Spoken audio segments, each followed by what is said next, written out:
Oh, I think Outlander and Jamie Fraser has been an incredible gift of a character, an iconic one that's lasted, 11 years and 8 seasons, 101 episodes. And he's just such an iconic character. So I think it's rare probably to get a character like that. Who knows?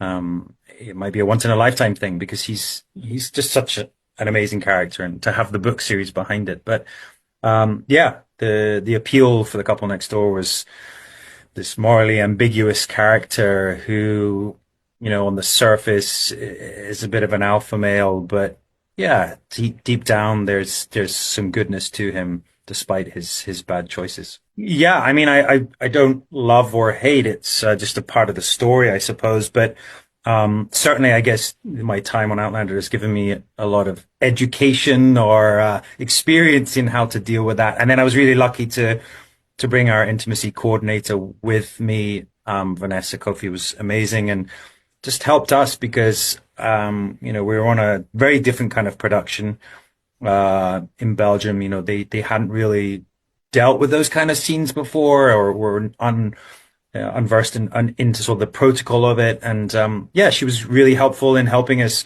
explore what it is for four characters essentially to have a relationship and an intimate one. So, very lucky to have that experience. And yeah, I guess it's a challenge, like any role. We talked a lot about how a couple would navigate that, and I think it is complex and difficult. But ultimately, I think it's probably the most loving a relationship could possibly be.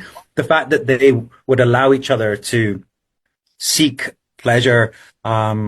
It just shows how strong their bond is, I guess, is what I'm trying to say. I don't know. I certainly haven't heard anything, and I know every British actor that's ever worn a suit is probably talked about at some point. Um, he's an iconic character. I don't know if I'd go from one iconic character to the next. Certainly be a great undertaking. But look, I'm a huge fan of James Bond. I was recently in Switzerland where they shot part of Doctor No, and sat in the same seat that Sean Connery had a martini in, or I'm sure he had a martini, probably a Swiss beer, but it was cool. It was cool to see a bit of history for sure. It was, well, I did steal some things, but I was gifted. I have a full Jamie Fraser, so I have his boots, his kilt, his jerkin, jacket, hat, and wig. And I even have a back scar that's been framed and is on my wall. So I suppose I could, if I ever needed to, I could present a full Jamie in my house, if I'm ever missing him that much.